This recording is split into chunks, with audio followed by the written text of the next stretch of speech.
Install Android 9.0 Pie on Nokia 7.2 via LineageOS 16.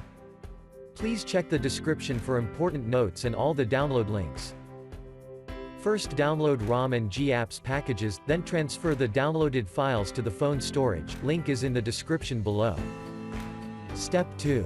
Boot your device into TWRP recovery. Once in TWRP, click on Wipe, Advanced Wipe, and select the check boxes, as shown in the image, excluding internal storage. Step 4. Swipe the button to wipe the device.